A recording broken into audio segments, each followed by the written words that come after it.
Hallelujah, hallelujah, hallelujah, hallelujah, hallelujah, hallelujah. Hosanna, Ramana, Bara, Bara, Bara, Bara, Bara, Bara, Bara, Bara, Bara.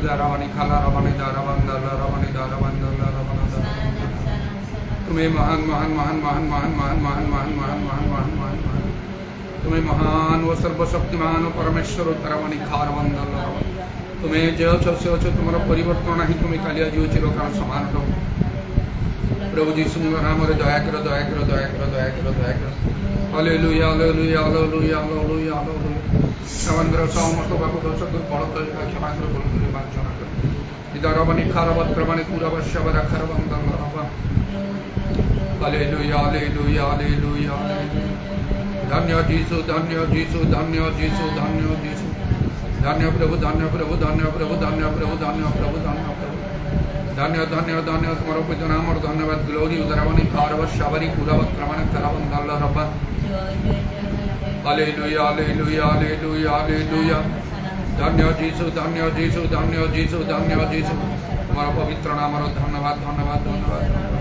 पूजा प्रशंसा गौरव एकमात्र योग्यवंत परमेश्वर तुम्हारा पवित्र नाम और धन्यवाद Holi Holi Holi Holi Holi Holi Holi Holi Holi Holi Holi Holi Holi Holy Lord, Holy Lord, Holy Lord, Holy Lord, Holy Lord, Holy Lord. Pura Baba Shabara Bara Bara Bara Bara Bara Bara Bara Bara Bara Bara Bara Bara Bara. Jesus नाम और दया करो, Jesus नाम और दया करो, Jesus नाम और दया करो, Jesus नाम और दया करो. Hallelujah, Hallelujah, Hallelujah, Hallelujah, Hallelujah. तुम नाम धन्य, तुम नाम धन्य, तुम नाम धन्य, तुम नाम धन्य, तुम नाम धन्य, तुम नाम धन्य, तुम नाम धन्य, तुम नाम धन्य, तुम नाम धन्य, तुम नाम धन्य. इदारवनी खारवशवरा करवत्रमण करवंदल रब्बा होली होली होली होली होली होली होली होली होली होली होली होली होली होली आदिवंतर बहुशेष पवित्र तुम्हें तुम नाम और धन्यवाद होली होली वशबा बाबा bara bara bara bara bara bara तुम्हें प्रभु प्रभु महान अत्यंत महान हालेलुया हालेलुया पूरा सकल तुम्हें महान अत्यंत प्रशंसनीय प्रभु स्वर्गर स्वर्ग तुमको धारण कोई पारे नहीं उदारवनी खारवशकर बंदल हालेलुया कि बात में मनुष्य कृत प्रभु प्रभु गृह बास कर तार मात्र जेहेतु तुम्हें आत्मार भी परमेश्वर से प्रभु आम सर्व तुम मंदिर तुम्हें कर तुम आत्मा द्वारा पवित्र आत्मा द्वारा तुम्हें बास करोच इधर वर्षाबारी खार बंद से ही मंदिर तो पवित्रता मान प्रभु देखिए नष्ट करे विनष्ट कर ईश्वर भी नष्ट करेंगे इधर वर्षाबार खार वक्र मान पूरा बंद प्रभु तुम्हें आम को दया कर होली होली होली होली होली होली योग्य भाव में आचरण करने तुम्हें साहय कर प्रभु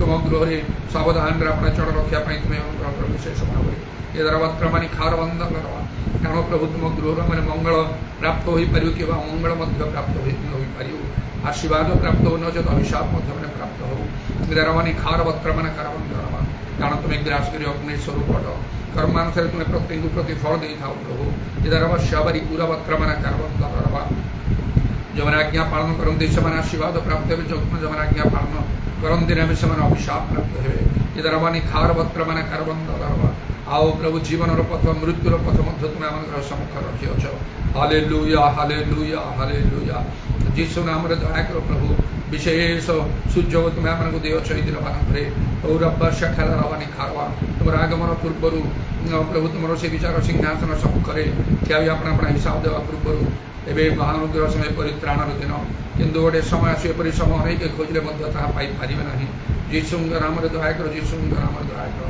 तेणु सुबुद्धि हाँपाई तुम्हें आमको साहय कर प्रार्थना सचेतन जाग्रत रहा दया कर अपना आचरण समय विशेष सावधान दया कर सदा सर्वदा पवित्र आत्मा परिपूर्ण परिचालित हवा मान परिबंध आवश्यक प्रभु वक्र खार बंद हवा होली होली होली होली होली होली आमान को शैतान समस्त चातुरी विरुद्ध दंडामान दबा कर जीशु नाम दया कर जीशु नाम दया कर पूरा शाखामानी आत्मानी खार बंद समस्त मंडली प्रति दया कर तुम मंडली सब प्रति दया कर प्रभु हालेलुया तुम्हें निश्चय तुम लोक मान तुम्हारा धर्म सर्व दक्षिण हस्त रखुच हालेलुया हालेलुया हालेलुया धन्य धन्य धन्य धन्य प्रभु शैतान सब प्रभु से खोजी बरोसी क्या ग्रास कर मात्र सेपरी करने तुम्हें दे न था इधर वानी खार बंदर तुम दूत मान द्वारा तुम लोक मान तुम्हें रक्षा करुच ये तुम नाम धन्यवाद जीशु नाम दया कर प्रभु दिवाकर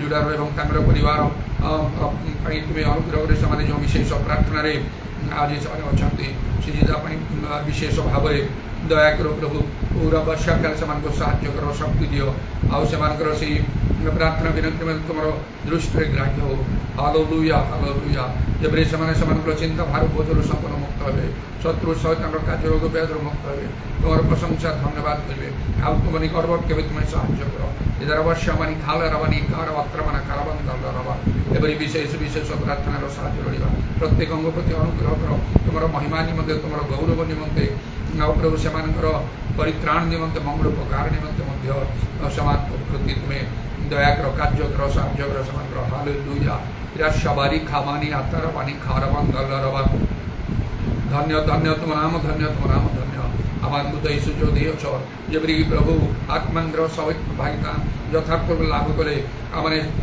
প্রভু আউ সেই স্বাধীনতা প্রাপ্ত হয়ে ঈশ্বর প্রাণরে সব প্রকার বন্ধন মুক্ত হয়ে পারিব তেণু আমাকে সচেতন জাগ্রত হওয়া আত্মারে পরিপূর্ণ হওয়া তুমি দয়া কর শুনিল ধন্যবাদ দিই প্রভু যিশুঙ্গ নামরে প্রার্থনা করি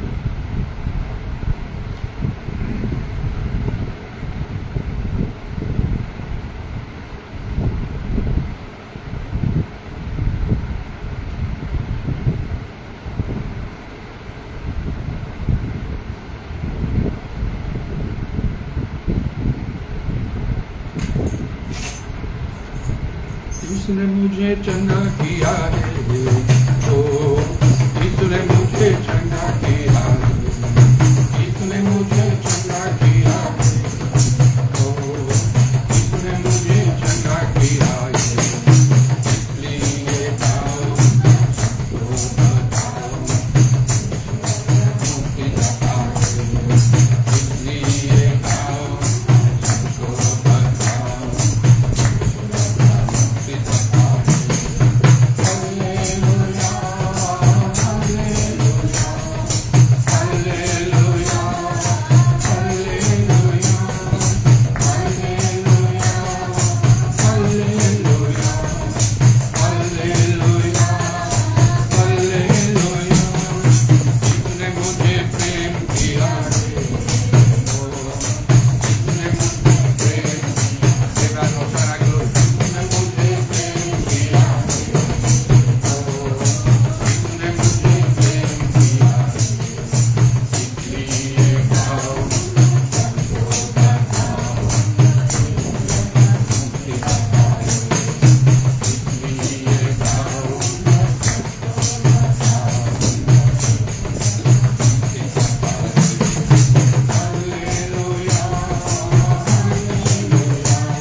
यीशु तू है महान, जय जयकार हो। यीशु तू है महान, जय जयकार हो। ओ तेरे जय जयकार, ओ तेरे जय जयकार, ओ तेरे जय जयकार, तेरे जय जयकार। Hallelujah hallelujah hallelujah hallelujah hallelujah hallelujah hallelujah hallelujah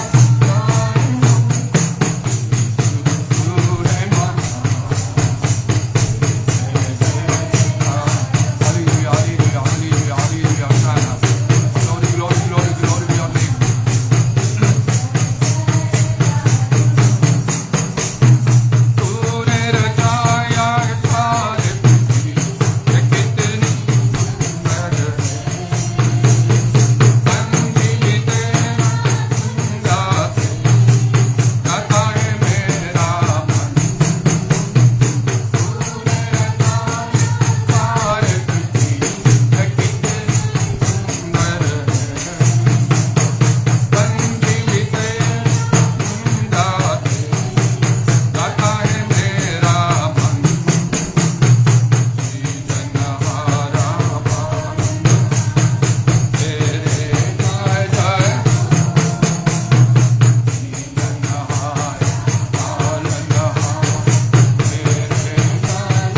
ओ धन्यवाद धन्यवाद, glory glory glory glory glory glory.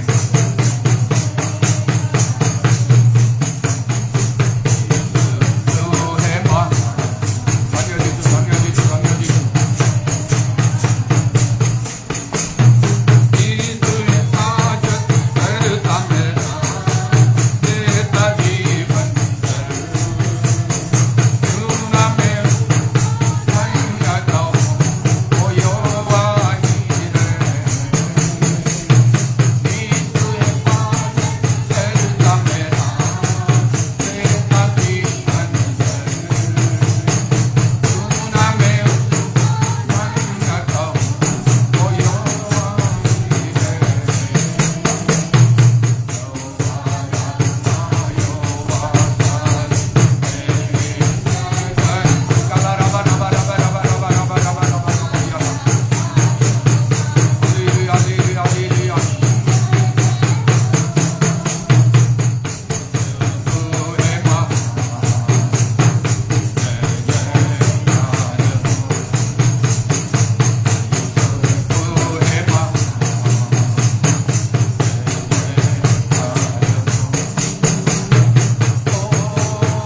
तेरे जय जयकार,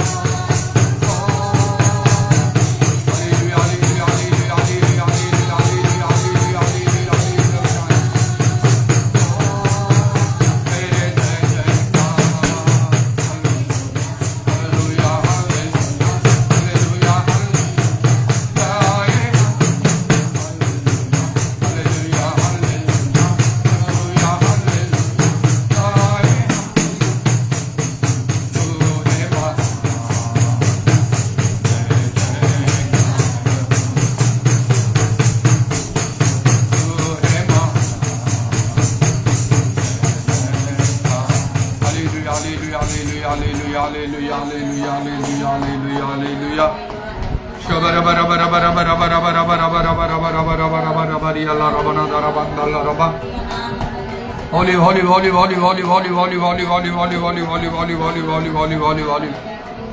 धन्य जीसु, धन्य जीसु, धन्य जीसु, धन्य जीसु, धन्य जीसु, धन्य जीसु, धन्य जीसु, धन्य जीसु, धन्य जीसु, धन्य जीसु, धन्य जीसु। इधर भद्रमणि कला रवण दरबंदल रवण दरबंदल रवण दरबंदल रवण। Hallelujah hallelujah hallelujah hallelujah hallelujah hallelujah. धन्य धन्य धन्य तो नाम, धन्य तो नाम, धन्य तो नाम, धन्य तो नाम, धन्य तो नाम। तुम नाम धन्य, तुम नाम धन्य, तुम नाम धन्य, तुम नाम धन्य, तुम नाम धन्य।